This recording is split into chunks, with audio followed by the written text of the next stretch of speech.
Hi, my name is Gerhard Schwartner, and welcome to Selling Power TV. Today, we're teaching a masterclass, and our expert is John E. Flannery. He is the president of Flannery Sales Systems, and our topic today is how to stop revenue leaks and create revenue growth. Take it away, John. Mark, how is North America in your current role? You've been a president for 7 or 8 months? Yeah, actually nearly 9, because the president 9. started in January. So yeah, 9-ish. How's it been this year? It's been a very, very good year. But I mean, this quarter, Q3, could be a record quarter. We had a record quarter in Q1 over last year, Q2 the same, and Q3 could be a bigger record than the first two. So I can't complain.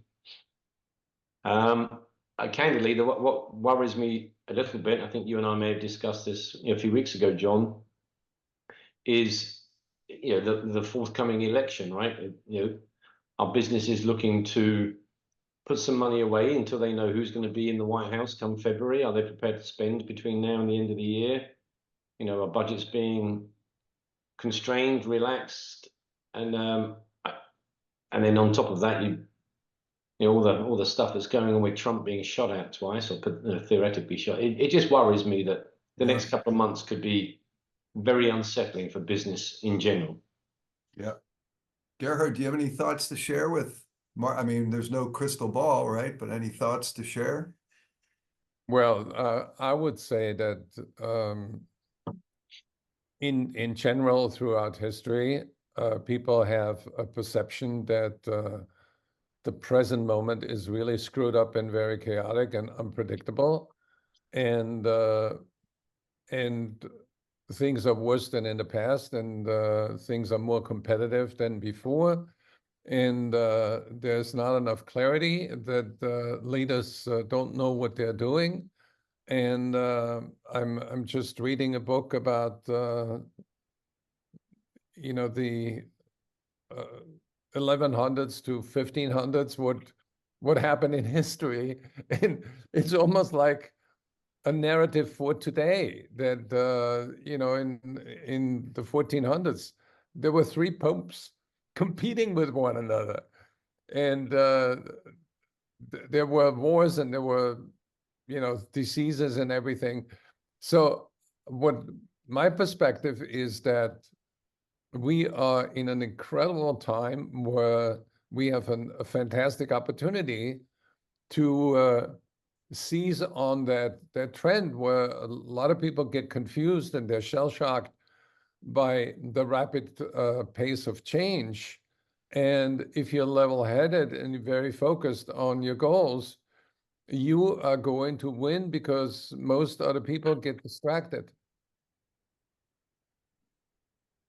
Yeah, I think distraction is what maybe covers a little bit what I said earlier on. People are people becoming more distracted with everything that's going on? Particularly, I'm talking about the US, obviously. Right. And I've met a number of CEOs over the years. I'm sure you have, Gerhard, and I know you have, John, where concern, distraction puts people on the pause button. Yes, and there's a difference between the noise on the sidelines and what is played in the field. Mm-hmm. And a lot of people are more comfortable in joining the chorus of complainers instead of getting into the game and making things happen. Yeah. Mark, from England, Mark is from England. They've had tremendous change from Brexit to 3 PMs or 4 PMs in the past 2 years. 3, I think, but yeah, regardless, kind of. And what do you hear from from your mates that you grew up with there? Most of the people I hear from there are, I think, just fed up, fed up with Brexit, fed up with this change, fed up with they use the word corruption is probably a bit strong in government, whether it's in the UK or even over here for that matter. I think just people are just like tired and fed up, and then they become disconnected, lackadaisical, bored. Yeah. You know, it's like, okay, I can't make a change, or whatever I try and do doesn't seem to make a change the way I want it to, so why bother? And then you get disenfranchised. Yeah.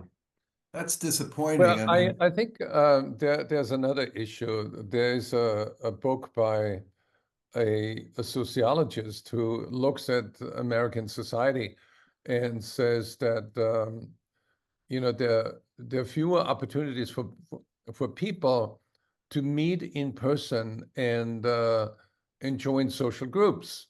And the book is called Bowling Alone.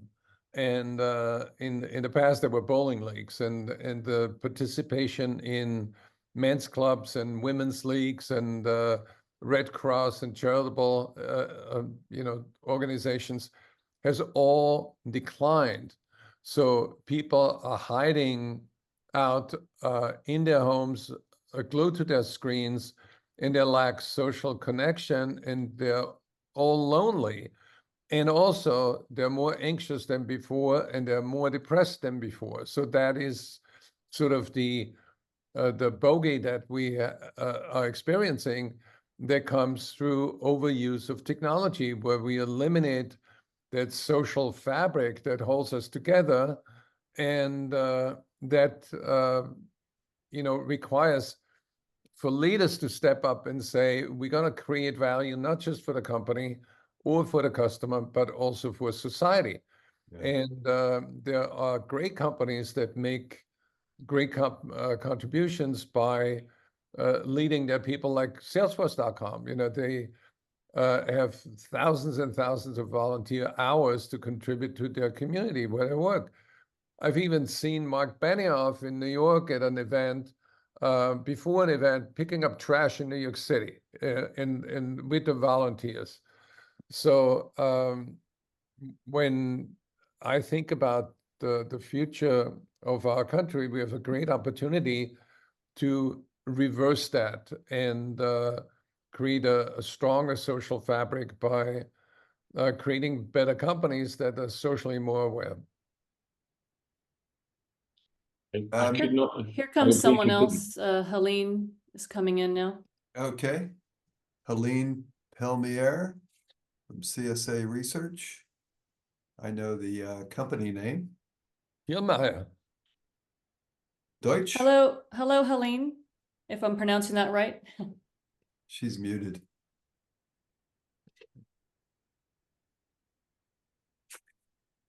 Hi, Helene. Can you hear me? It's John Flannery. Yes, hi, how are you? Helene, hello. Hi, am I Good. the only one on the session? There's one other person. There's six of us from the Flannery and the Selling Power team, but one other person on the session and you. Okay, wonderful. And you're with CSA Research, correct, in the language services industry? Correct. Yes, I know you well. Oh, you do? Okay. Where are you do. from? Pielmeier sounds like a German name. I'm originally from the border between France and Germany in the Alsace region, so I'm Oh. from Strasbourg originally. Oh, wonderful. Vous parlez français? Oui, bien sûr, Évidemment. évidemment. Mm. And Helene, the other leader, commercial leader on our call is Mark. Are you still there, Mark? Yeah, Mark Stanton is still on. His company's name is Elicon. I'm still here, John. Thank you. I just lost you on the screen. No So worries. Helene, we're a bit disappointed. There's two people on. Gerhard, how much longer do you think we should wait till we? I think we should motor on, and for those that couldn't Did make you- it, we do a makeup session for everybody.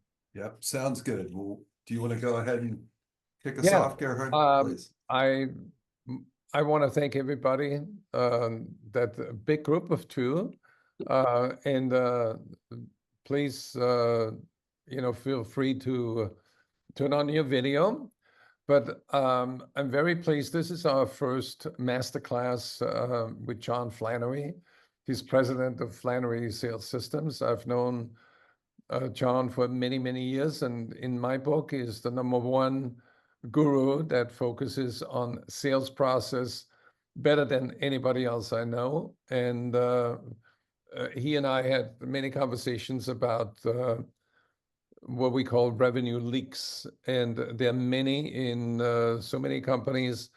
And it's a hot topic because if you are able to capture those revenue leaks, eliminate them, fix them, you can bring your company back to a growth track that's unprecedented. And John, I want to turn it over to you. Introduce yourself and the agenda. Very good. Well, thank you, Gerhard.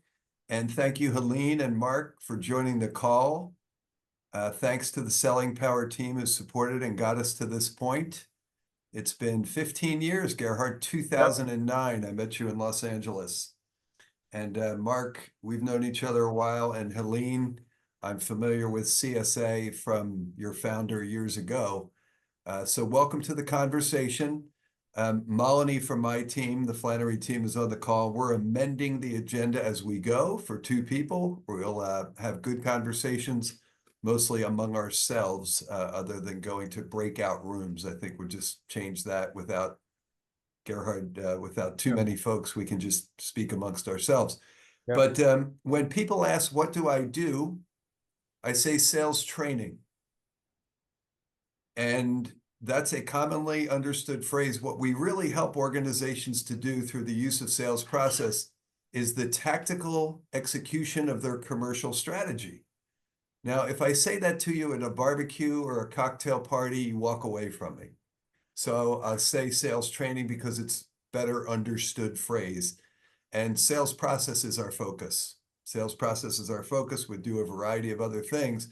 But Gerhard and I were talking, we've been talking for years about different topics. And the only thing harder than bringing revenue in is keeping revenue in. And the competition is fierce. And as you'll hear from your salespeople and others in the field, to include your buyers, they have a lot of options out there, and it can go away. The most expensive sale is the first one. How do we get the revenue in, and how do we keep the revenue in? A survey done by an organization called Clary, 42% of organizations will say that they've suffered from a revenue leak. And the revenue leak can be up to as much as 9% of annual revenue.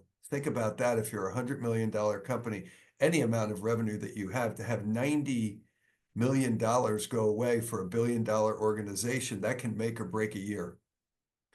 So we want to talk to you today about the sources of those revenue leaks.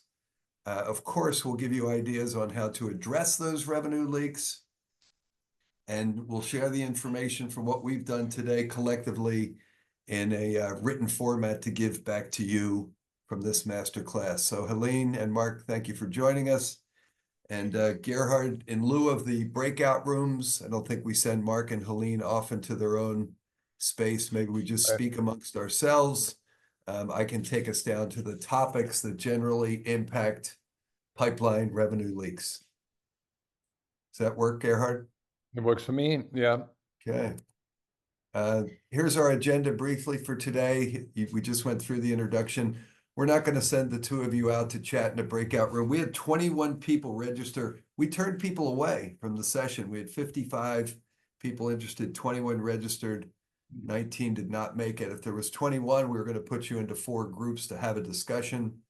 I think in lieu of our audience, let's just have that among ourselves. So we'll discuss those topics. Gerhard will give them to us in a minute. We'll collect that feedback, and we'll send that feedback to you in a written report. And then I'll share some ideas on how to stop the revenue leaks. Where's it coming from? What's the source? Please feel free to share any anecdotes that you have. We'll have Q&A, and then we'll wrap the session up. We promised 80 minutes, 80. I'm sure we'll keep that schedule. All right, Gerhard, so would you share with our attendees here? Here's the top 5 pipeline revenue leaks that we see from our customers. Yeah, I think what I would propose is Well, thanks for joining us visually. I like to hear from you what when you think about getting access to all key players from a salesperson's perspective, is that a concern in your company at this time? I'll answer first and get out. I don't want to step on Helena's toes, but I think that's a challenge that every business faces. Is particularly, and we're talking business to business here. But, you know, there are various scenarios, but generally speaking, we may be contacted by somebody at the manager, supervisor, team leader level, and they're investigating, evaluating, but they don't have authority to maybe even influence, let alone definitely not purchase. So, the other things you got on here, points 2, 3, and such like establishing the value and so on. But yes, I think it's a big issue, challenge to get access to, not necessarily all key players, but just a key player, and enabling that person to be, hoping that person becomes a coach and can help you navigate through the organization. It very much depends on the organization, the size of it, but I agree. I think that is a key challenge that we face in every deal. Thanks, Yeah, Mark. and I think Helene? Yeah, please. on our end, what we notice is probably more the fact that you need to change the players you were talking to, because you need to change the type of services you were selling with AI. Some services becoming a bit more obsolete and need to be replaced by other ones which aren't bought by the same people within organizations. So getting access to all key players for me means not so much how to access the people we've always talked to, but how to access new people, typically higher up in the organization or in other departments, in order to deal with the erosion. And Helene?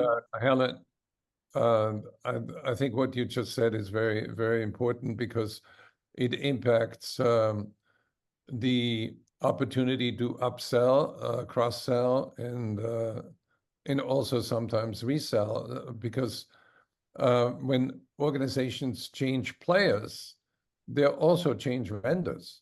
Yeah. Yeah. It's the good news is your key player is leaving.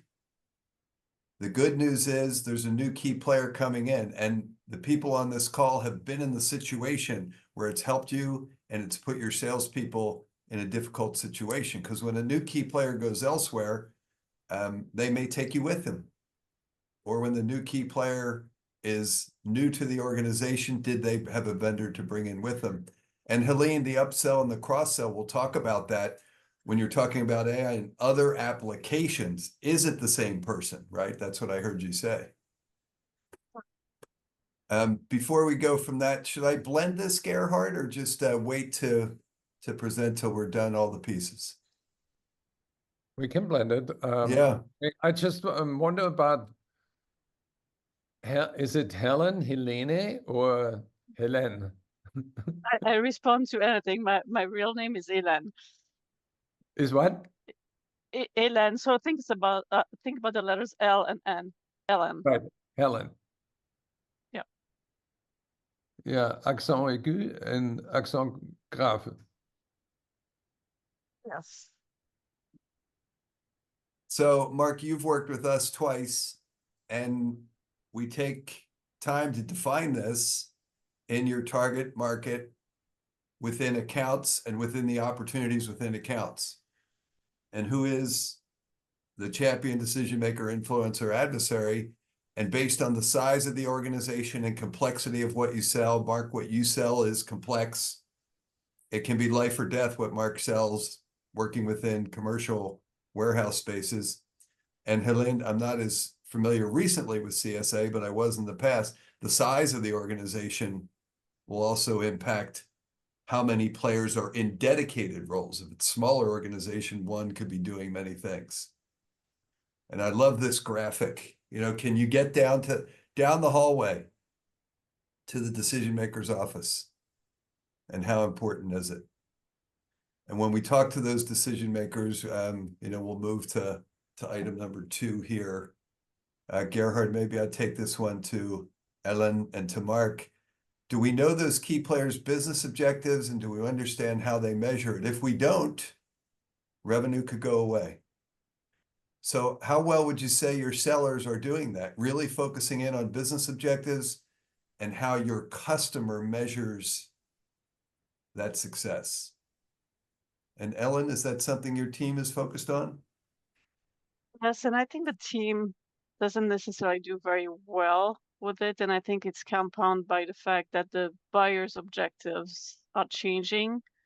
And especially again, in the scope of AI services, they're adding, you know, new objectives and they don't really know yet how to measure them. So you're playing in a bit of a gray zone here where it's a little bit harder to adapt and figure out what the best way to address the situation is, because you take on an education role with these buyers and you try to shape their way of thinking to what is advantageous to you, but at the same time they hear messages from competitors, some with disruptive models, and you try to figure out what's going to resonate well with them and which metrics will they use at the end after they've talked to different people. And you're selling information, correct, Ellen? It's research and information. Yes, Right. correct. Yeah, and it's interesting, in some situations, I've worked in language service companies for a long time. I will be next week in Paris.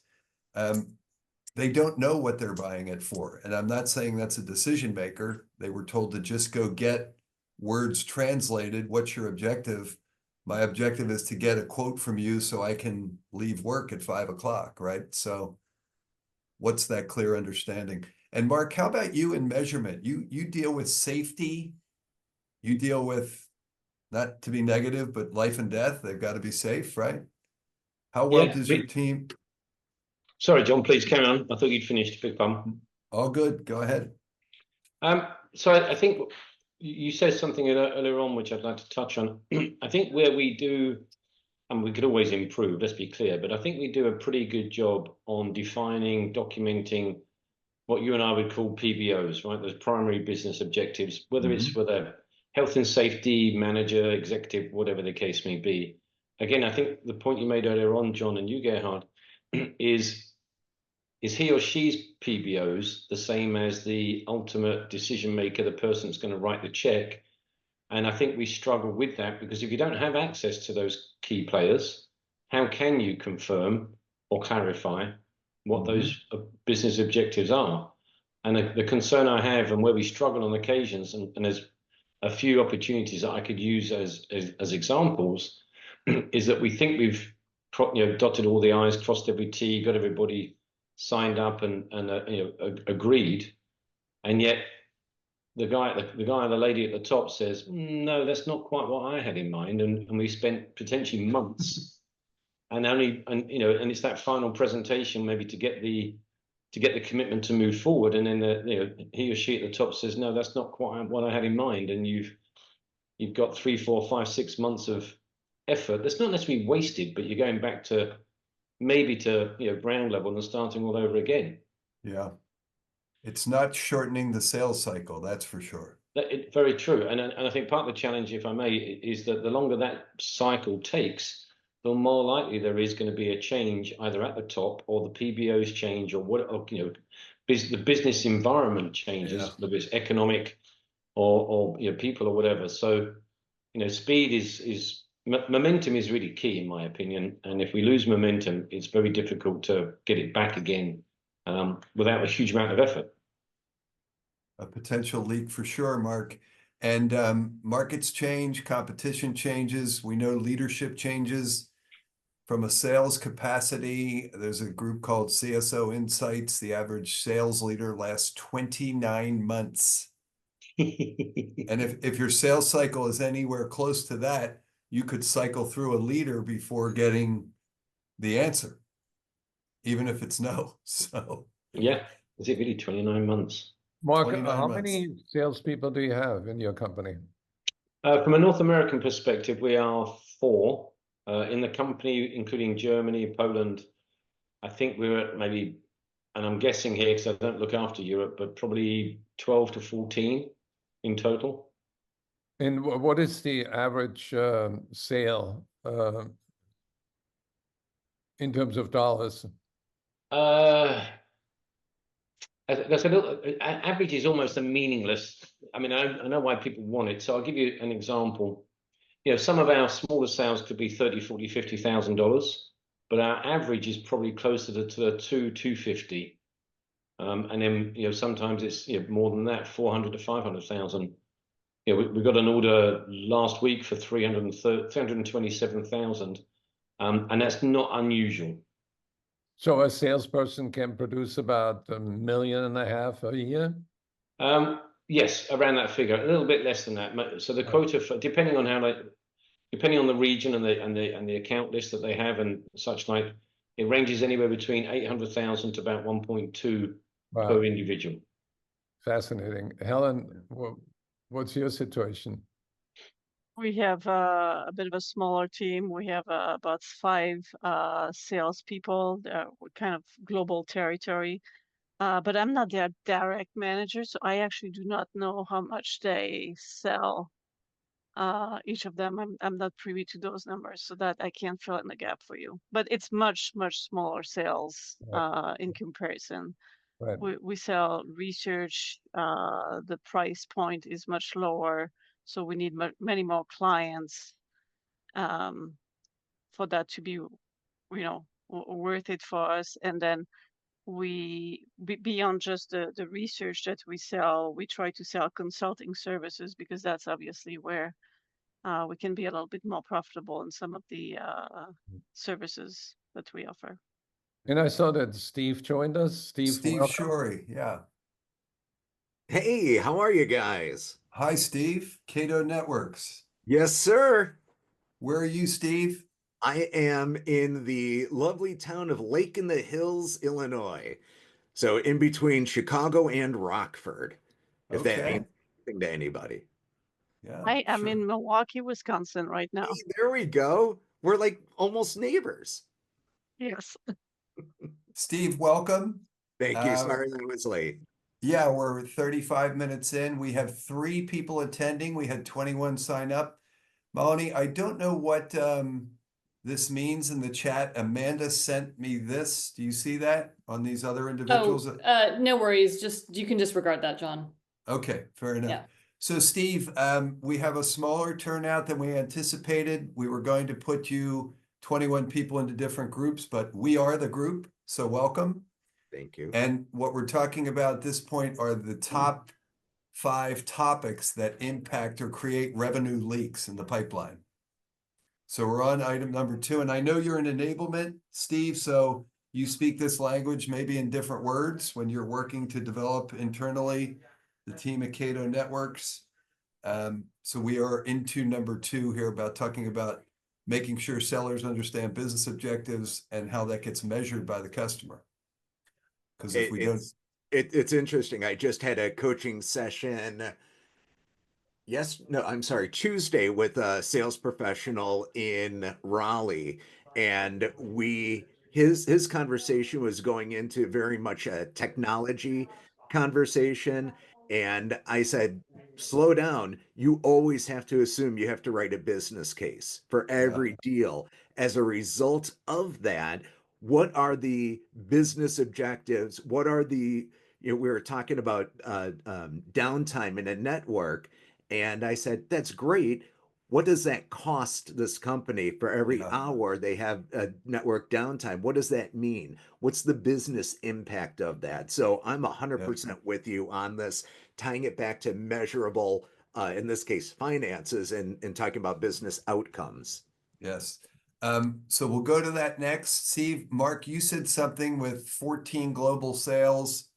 And Ellen, I can't remember your number, but for each salesperson, and I'd said this earlier, an organizational development specialist said there was 1 to 1.5 people supporting sales. And we call that customer-facing roles. And sometimes those customer-facing roles people make opportunities stick. They find out about opportunities sooner. So we include them when we do customized programs for our customer. they often know when opportunities come up before sellers do. And Mark, you talked about business objectives, PBOs, whatever the acronym is, with metrics. I'm just going to scroll down here briefly, and we're mixing this up, Steve. We were going to present to you later, but there's 3 of us, so let's just have a continuous conversation right here. Here are the business objectives for sellers wanting to maintain the revenue that's in their pipeline, right? And then do we know the metrics of the individuals that we're selling to before we give them the answer? Because if you don't, Steve, you're going to talk about speeds and feeds and all sorts of technical things. Do we know what they're looking to measure? Do we know where we started with them and what the improvement, or if their downtime increases, there's not an improvement, right? So how do we measure that baseline? Gerhard, I'm going to toggle back to you for number 3 here, establishing value. Yeah, let's focus on establishing customer value. What I find fascinating is that when I interview a lot of sales leaders and CEOs and also salespeople, what strikes me as funny is that they almost speak 3 different languages. And to me, the key to success is that everybody speaks with the same voice, talks about the same themes. And the reason we are in business is to create value for the customer. But it's not up to the company. It would be presumptuous for the company to define the value. The value needs to be defined and confirmed by the customer. So there has to be a process in order to achieve that objective. How do we create value for the customer? So maybe we hear from maybe Helen, you can enlighten us and share what the process looks like in your company at this time. This is a question of doing a needs analysis with a customer and really understanding what they're trying to achieve, so you provide the right solution for that. The challenge, I would say, has changed. Again, I mentioned, the impact of AI, because on the buy side, there's not an agreement necessarily on what they want, because all of a sudden you have the higher ups who are like AI everything, and people on the front line are like, no, it's not a good idea.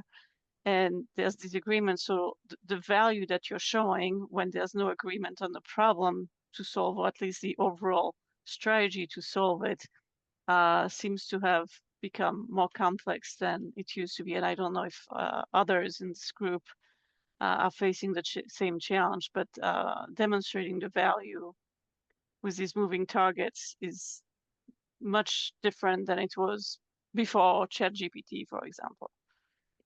Ellen, before we go to Steve or to Mark, do they know the targets?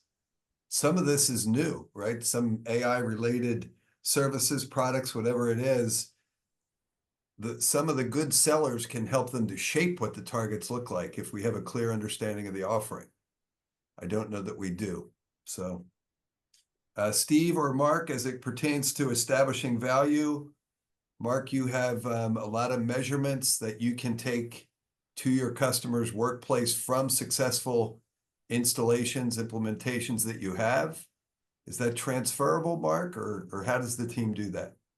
Much of that is transferable, yes, John.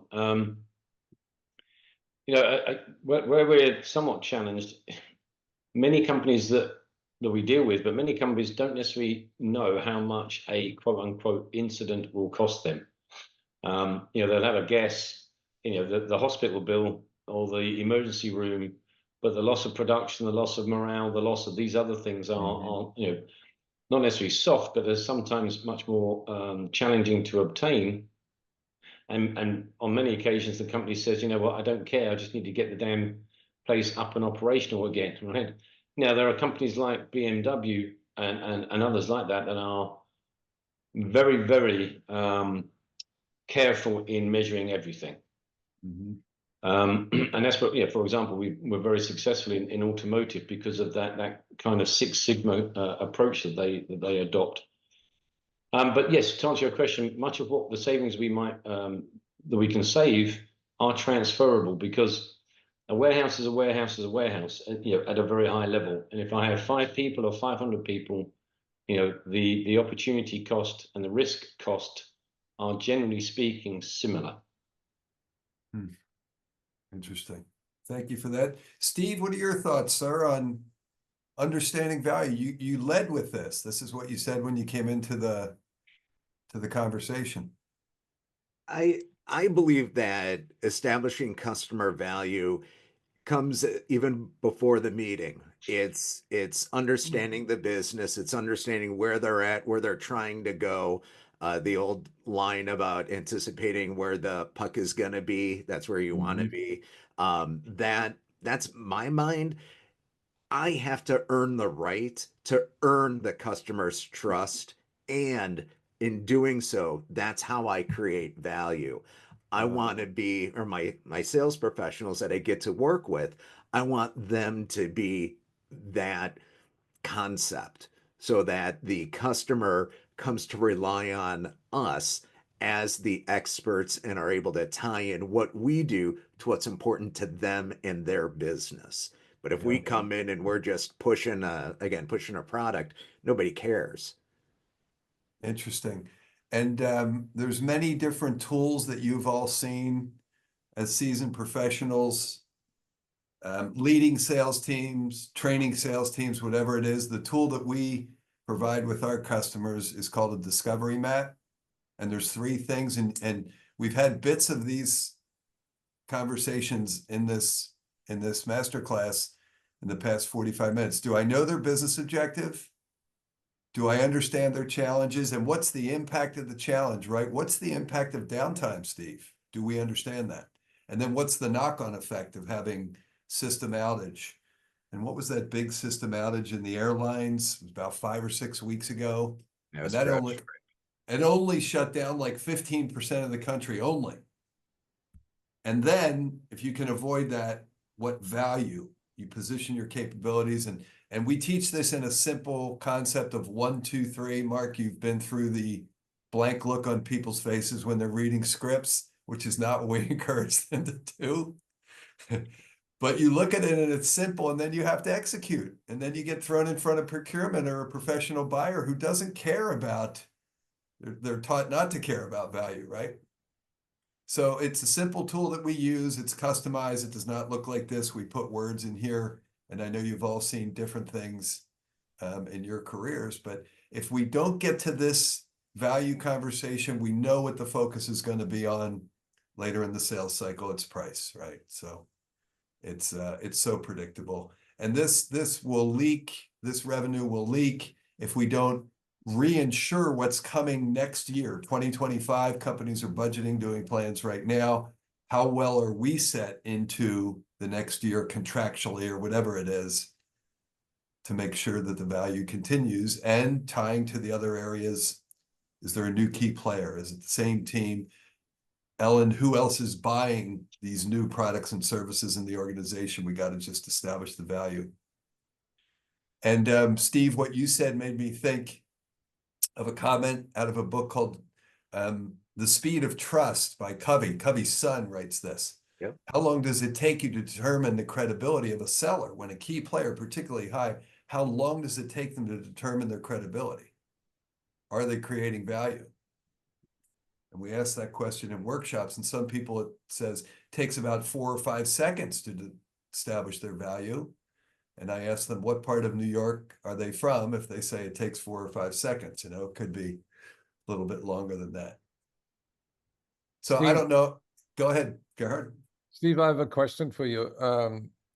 Am I correct? You have about 300 salespeople on your team? Globally, we do, yes. Right. And this is a hard question. What is your turnover percentage a year? Turnover percentage per year. I'm relatively new to Cato, so I don't know what those metrics are today. Right. I can tell you that since I've been here, over the last 100 days or so, we've let go a couple of sales professionals, and one has left. Right. And how many have you hired? Not enough. We're in a growth plan right now, so we are aggressively growing our sales professional base. Right. Through our onboarding program, I've got 11 going through it right now, or have just completed it. So over the last 100 days, we probably had about 15. Wow. And how long does that onboarding program take? What it takes today is 90 days. 90 What it days. will take in the future is 6 weeks. How long does it take you to determine if they're going to make it, Steve? I usually know within about 4 to 5 seconds. Just kidding, just kidding. What part of New York are you from? Honest to goodness, one of the unique challenges that I see in enablement today is so much of what we do from a coaching perspective is done via Zoom, just like this. And people have different personalities in Zoom than they do when they're live in front of a person. And so for me, every chance I can get out in the field and actually see people in the wild, that allows me to have a much better understanding of whether they'll be successful or not. But little things like organization, the questions that they ask, how they think about situations. When somebody goes straight to, I want to know about the product, that always raises concerns for me. I'm more interested in what's the business impact of our solutions? How does this help customers achieve their goals? If somebody's thinking along those lines, I tend to have a much more positive outlook on them. Yeah, for sure. Hey, let me interrupt here. Veronica, welcome to the masterclass. If you'd like to come on screen and say hello to us, that would be great, if that's possible. Yeah, I just figure out how to unmute myself. Good afternoon. Good to join the team. Sorry, I'm late. So just interested to just get the latest thinking, hear from you. And I love the whole concept of value selling, something that I've really practiced all my career. So it's just great to hear some of the current challenges you all see. Great. Well, welcome, Veronica, from Bunge is the name of the company, correct? Bungie. Bungie. And just to catch you up, we're about 51 minutes in. We said no more than 80 minutes. We have a small crowd here of 4 today, Veronica, and we were talking about establishing customer value here. You'll receive a copy of what we did before we got to this point. And I don't know if you have any comments on number 3 from what you heard before we go to number 4. No, I'm good. Thank you. You're good. Where are you located, Veronica? Chicago. We have 50% of our attendees are from Chicago. Yeah. I stayed in the Drake last weekend. Oh, nice, nice. It was a gorgeous. I'm in between jobs right now, but as I am actively in the final stages of interviewing with a couple of companies, this is actually really nice just to have some refreshers. Wonderful. Well, good luck to you in your search. I'm sure you will land. So let's see, we did 3. We talk about value and a very simple tool, the outline of a tool that we use. All programs, all training programs have their tools. This is the one that we use to help make sure that value is established before sending out a quote or a proposal. So let's see, number 4, a place where leaks can happen is during acquisition, and almost all companies have acquisition and organic growth targets. The company I'm working with in Paris next week has had 9 acquisitions in 3 years. It's a lot. And to bring them in and get the messaging straight and get the story straight and make sure that the acquired company's salespeople and the acquirer company salespeople are coordinated and showing a good front to customers, making sure they're coordinating those efforts is critical, or a leak will happen. And competitors watch when this happens, because oftentimes when it isn't well coordinated, that's the source of a revenue leak. So not to ask for any confidential information on what your organizations have done around acquisition and integration of those acquisitions. We talk about upselling and cross-selling. Upselling, selling more of the same. Cross-selling, selling more adjacent complementary services from acquiree organizations. So if any of you have a thought you want to share with us on that one other topic that impacts leaks, we'd love to hear it.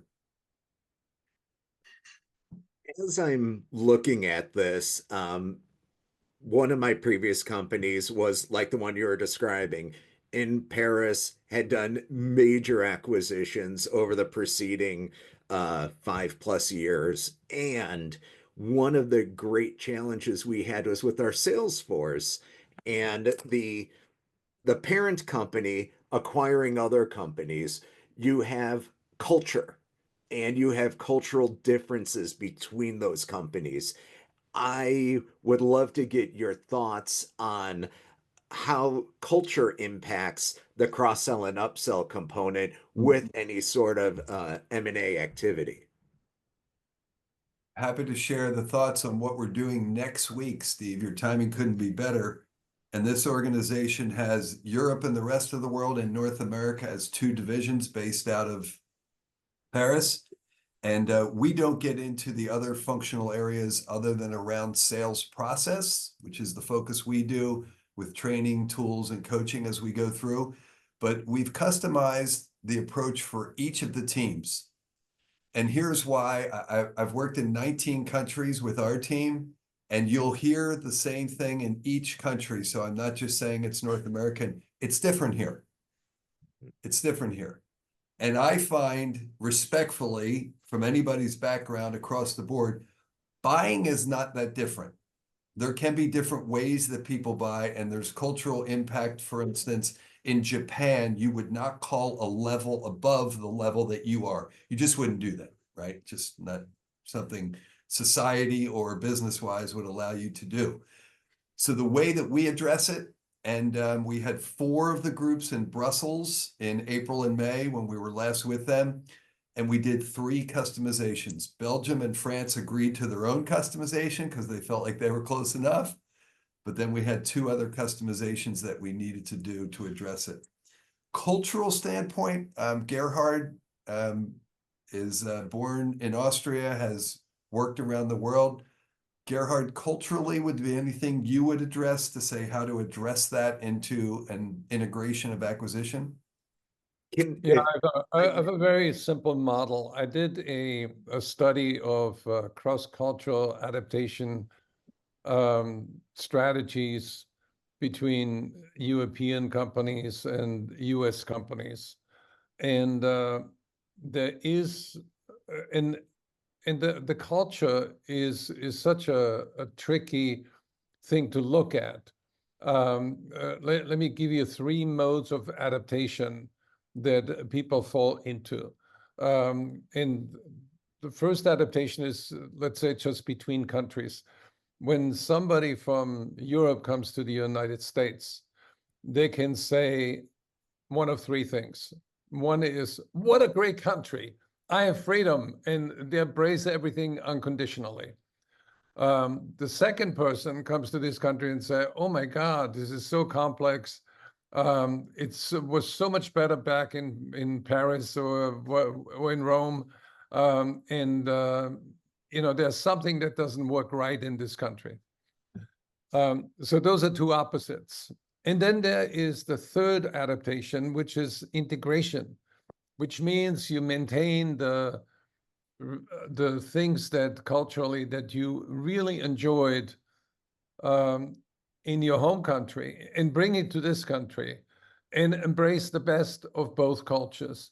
And it's the same when you look at companies. When companies merge, the dominant culture can say, what we do is so superior to what you do, and you follow my plan.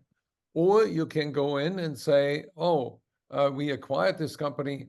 We have a lot to learn. Why don't we adopt that and integrate it into our culture as well?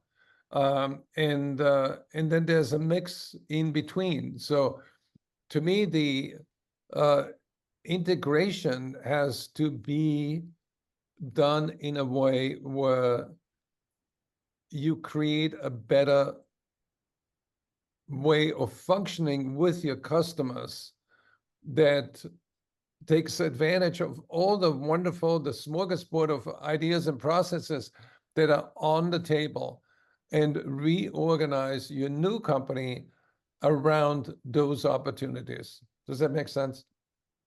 It does. And what I'm hearing you say is we need to be customer centric.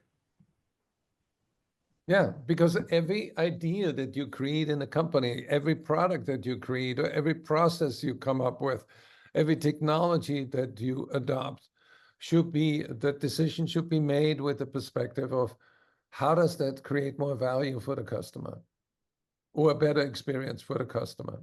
I think that's a really winning framework. I've been part of very big integrations on a couple of occasions, and when I first joined Bungie, we had just acquired our biggest target at that point on the food solution side of things, and it was my charter to integrate two go-to-market teams within 90 days. And we were wildly successful on the synergies. It really was fantastic. And I think as I hear you talking, Gerard, is our winning formula was that we created the teams around the customers, and we had both sides of the organization as part of those teams. And the leading salesperson was the one that had the strongest relationship. So it was a combination of both both companies. And the other company, which did not have the penetration or the connections, was a selling buddy. And we had that in place for, I think, at least 6 months. So we could have a co-sharing of the business and knowledge before the seller could float solo. But we were really incredible at identifying synergies and closing on cross-sell opportunities, share wallet. We saw all kinds of really great wins with that methodology.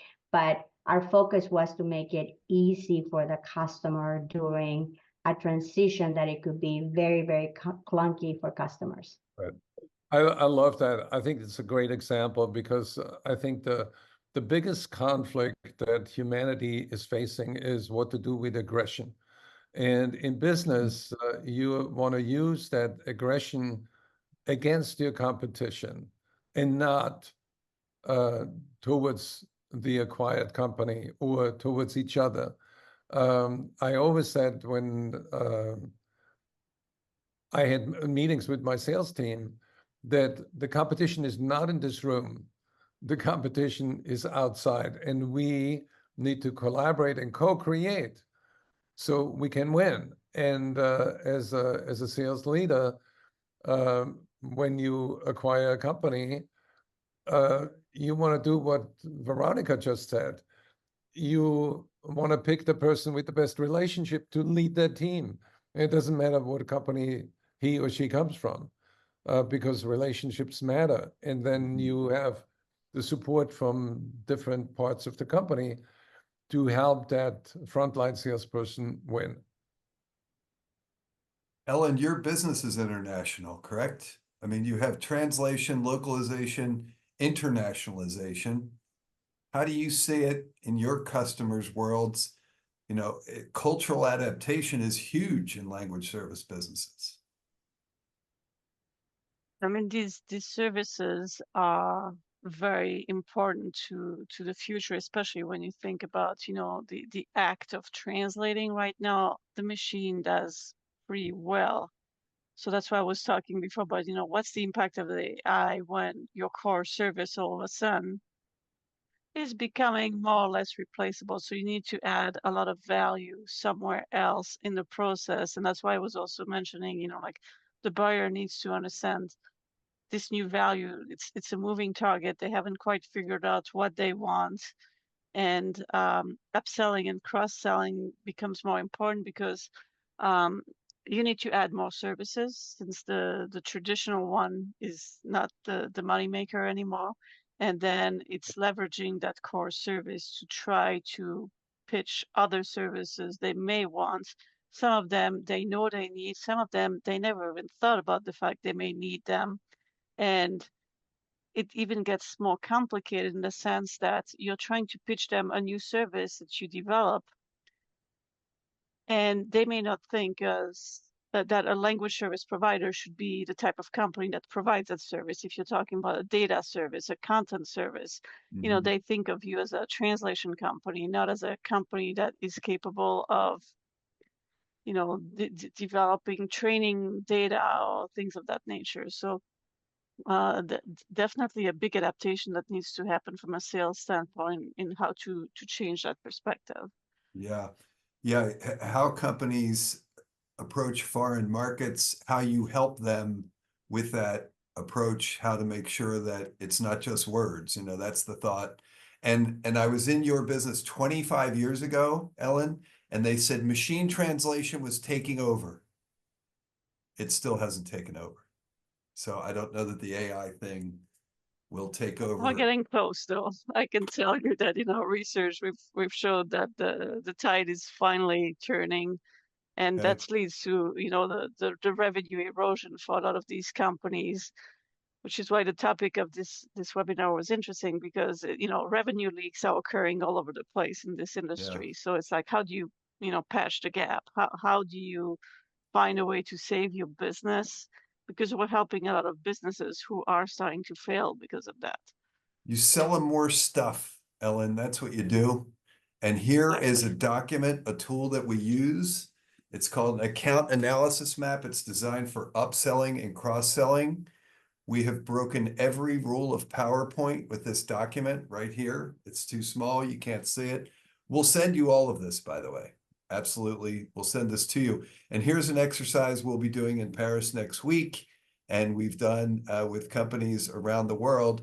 And across the top, it talks about the different services that your organization offers. Cato Networks is going to be different. Bungie is going to be different, right? So what are the services that you offer across the top? And then on the north-south axis, what are the business units? What are the divisions? What are the geographies that you can sell into? And we have account managers and business development, both teams get in and they sit down and they do this analysis to take a look at the green is where we're getting revenue from a client. The yellow is potentially new, and the red we're knocked out of, right? So do they really sit down and understand? Because across the top here, I think there are 9 services. Steve, I can't even guess how many Cato has, right? Between hardware and software. How many different services are across the board? And then what are the different divisions or units of an account that we can look at to go in and say there's opportunity here? How are we approaching this opportunity, whether it's from business development or the account management side, the traditional farming versus hunting approach? How do we go after this business? And this is, again, another simple tool used to help identify where can we upsell, which is more of the same, or where can we cross-sell, which going into acquisitions or other service offerings gives us some targets. So any thoughts on this tool, or do you use anything like this in your organizations to generate revenue or prevent leaks? I just built one. Did you really? Yeah. I'll Yep. send you I'll send you this in Excel if you care to look at it, Steve. It's not, again, it's execution, right? It's not, I'm sorry if you spent 8 hours in Excel building it. I didn't. It's not that, it doesn't need to be that difficult, right? It's got to be what I call Sesame Street simple, right? It's got to be so simple that a 5-year-old can do it. That's Did you put it in your CRM? not yet. Not Not yet. yet. That's Okay. that's a day 2 Okay. And problem. there's a gent that works on our team who was the president of Miller Hyman. He Oh, helps us with this. And he then can help put that into automation if you ever want to have a conversation with him. Awesome. And that's for most of his customers, it's a Salesforce function. So, It should be at least, yes. Yeah. But we had it, we had a feature like this built into our account planning. okay. Yeah, so we have above this, Veronica, we have an account plan, which for lack of a better analogy, the blue sheet from Miller Hyman. And then this would be a section within the account. Let's get into specific opportunities and go after them. And who's going after them? What's the approach that we're taking and the tactical execution? We have 12 minutes left. I want to be respectful of your time. And what a great conversation. We're just in one big group. We were going to go to smaller subgroups throughout. How pleasant it is to just have all of you participating with us here. The other, or the final thing we wanted to talk about here was the coordination of information. Gerhard, you were saying on a call as we were prepping for this, that the revenue intelligence dashboards are being utilized by organizations. I don't know if you wanted to put any other words to this before we ask our audience. Well, I think we everybody in the virtual room here would agree that what you don't measure, you cannot change, and if you don't measure enough, you're just amplifying your own ignorance about where the revenue leaks could reside. And I owned a sailboat once, and I came up with a metaphor that none of the technology that helped me sail was working all at the same time at 100% level. So when you look at any organization, there are leaks all the time. And some of them are so big that it can sink the boat. And I think that the revenue intelligence dashboard is sort of an insurance policy that your boat is not going to sink, and that it can sustain the bumps in the road on your way to success, and that you grow revenues instead of leaking them. Do you use anything like this in your organizations? Mark, do you have anything from Elecon Corporate that helps you with visibility from accounts receivable, customer success? You know, we spoke mostly here about the pipeline. Yeah, it's a good question. So we do have I mean, we might call it a revenue pipeline, but I'm interested on this screen, which I'm looking at. We have the accounts. We don't necessarily integrate receivables in that dashboard. Maybe we should. Mm-hmm.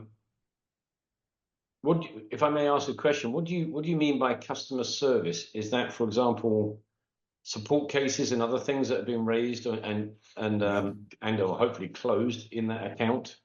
Yeah, is it getting managed? And this is a whole nother department. We don't work in this space, Mark, as you know, but there's customer service tied to customer success. And if customer service has tickets or a system that they use, I'm sure Cato Networks has this.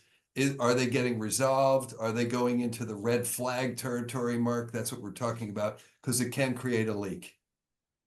It does. You're absolutely right. So the short answer to your question is yes, we do have a revenue pipeline dashboard, but it does not include all of the points you've raised on here. And I think the customer service one is, from my perspective, the biggest gap, because as you say, if the customer has open cases and they're getting very upset and disappointed, it's taking too long to close or whatever the case may be, we may not necessarily know or hear about it. We could reach out to them, but it just brings that to the fore of the conversation. I think it's a really good idea. Yeah. Ellen or Steve or Veronica? I think it's fair game to say we have data. We don't have a dashboard per se, where it's discrete silos of information and not a one unified view that gives you the real pulse on revenue operations. So that's something we're trying to build, but it's not as easy. I'm sure those of you who have already built it, it's not as easy as it seems, just because data is in a lot of different places. And you said a phrase there, Ellen, rev ops, revenue operations. It's the new phrase for what was sales operations. It's just a broader perspective on that. Steve or Veronica, any thoughts on this dashboard mentality? Oh yeah, I loved having dashboards in real life. So we globalized our sales process at Bungie. And after we did that, we also started training more globally on our sales method as well. But the sales process enabled us to be able to look at the pipeline from the same lens globally. And we created a global pipeline view, and it included also like a bit of historical revenues. Just getting actual financials globally in a very large company is complicated because you have to have the systems in place. But for sure, we could see the pipeline globally, and that was an incredible enabler for us. In terms of accounts receivable, we were already building that separately through customer portals. So the customer portal was going to enable our customers to be able to have access to all their documents, track orders, and be able to see their receivables. And that was going to be information also available to the salespeople on their accounts as well. Yes. So Okay. yes, Thank you. but not integrated. It was just in two different places. Yeah, there's a lot of integration software companies out there right now that can pull these different tools, whether it's Salesforce, Tableau, Clary, whatever it is, into one space. Steve, any thoughts from you on this with, I know your function internally points mostly at the revenue pipeline, but anything in your short time there to others departments? Yeah, at other companies I've been at, we've had A and C, but not the middle component. Okay. And it's when we look at pipeline, customer success was absolutely responsible for building pipeline as well, right? They would hand it off to the sales professional to scope it out in more detail, right? Do more of a discovery. But there's some models out there now that show everything much more integrated. In many organizations, I see sales as one silo, customer success as a separate silo, and they're literally throwing it over the fence saying, "Hey, I got a lead, I got a lead," but not that true comprehensive embrace that you're describing here. Yeah. So the proverbial journey, not the destination, to pull that together and make sure if somebody's slow paying, are they moving in a different direction, right? Or are they in trouble or whatever it is? And if they're not getting the results that they're looking for, I'm talking about B and C, do we have a leak happening? That's a very visual thought, Gerhard, that you shared on the sailboat, right? Is it Steve, ever 100%? Steve, I have a quick question. What is your structure? Do you have a chief revenue officer? We have a chief business officer. And is the chief business officer head of sales, marketing, and customer success? Yes. And do you feel that there's still silos between those three? Yes. And how do you explain them? There's a lot of little fiefdoms. Yeah. So a lot of it is territory, right? This is my group. No, you're not allowed to be part of that. And that's growing pains, right? As the organization continues to mature and as we have more experience, more success and failures, it's going to force those silos to get knocked down. And the old adage, if you can't change people, change people. Yeah, and you report to that same person, right? Yes. And yeah, it sounds like a political power game. It is. Yep. Yeah, I agree with you 100%. That's exactly what it is. yeah. It's politics. And we certainly don't want to talk about that with 49 days left to go. So, let's see, we have 3 minutes left. You are going to be receiving the output of the conversation that we had here today. We have Scribe, is it? Yes, we have Scribe, who's diligently taking notes for us. Gerhard and I will get together next week. Gerhard, let's go through that together, please, and get it out to Steve, Ellen, Veronica, and Mark. So we'll definitely get that to you. Here's a couple of things that I think you're all aware of and how to stay ahead of the leaks. Is your selling process matched up with buying?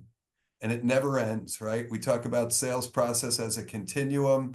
We teach sales process in a linear capacity. If it's ever linear, please call me immediately. We'll write a book and we'll be rich together. But we have to understand what that buying looks like. Number two, you're doing this with your teams, not just salespeople, customer-facing roles. Others who face customers include product, include customer service, include projects managers, include technical specialists, whatever it is. And then third, we got to coach them. If I had a manager once who said, if you're coasting, you're usually going downhill. So Steve, that's your dedicated role. I know you work with other commercial leaders, and Mark, I know you are in the field with individuals who are doing that. So it's never underestimated the importance of making sure your people are getting what they need. We have a minute. May I butt in? Since this was our first masterclass, I'd like to hear from every participant on what went well and what can we do differently next time. Mark, can you give us some benefit of your thinking? I'm not sure how much of a benefit my thinking is, but I'll try. I thought it was definitely helpful. Some of it, some of it was new, which is always good, but it's always, I think, sometimes helpful just to be reminded of what you were told 3, 5, 10 years ago, because it can be forgotten. I thought it was a very interesting conversation, a worthwhile discussion. Good to get different people's perspective. So yeah, thumbs up from me. Thank you. Who wants to be next? I'll jump in next. I kind of agree with that. I mean, I think the discussion part is interesting, and was everything we discovered here shattering? Probably not, but it's good reminders on what we need to do or what we need to finish accomplishing. So it's good to learn other people's experiences and the challenges with that. Thank you. Yeah, I think one thing that went well, absolutely thought that both you, Gerhard, and John did a great job of engaging us as participants, asking questions, trying to get us involved. I think the one thing I would do differently is, and I'm looking at it right now, the screen. If it throws me off seeing the PowerPoint slides. Yeah, now I see your yeah, you want to swap presenter view, right? So right now I see PowerPoint, but I don't see the full screen of the slide. So just as a participant, that always throws me off a little. Yeah, I had a problem here. I'm in Montenegro, Steve, with a monitor and an HDMI with a dongle. So it's presenting differently. If I put it in full presenter mode, I can't see you. Oh, So yeah. that's my fault. If I'm in my home office, we're good to go, but we had to make a decision before we started, and I couldn't see you if I did that. So I Again, apologize. feedback is intended to be a gift, right? Understood. I take it that way. Thank you. Thank you. Veronica.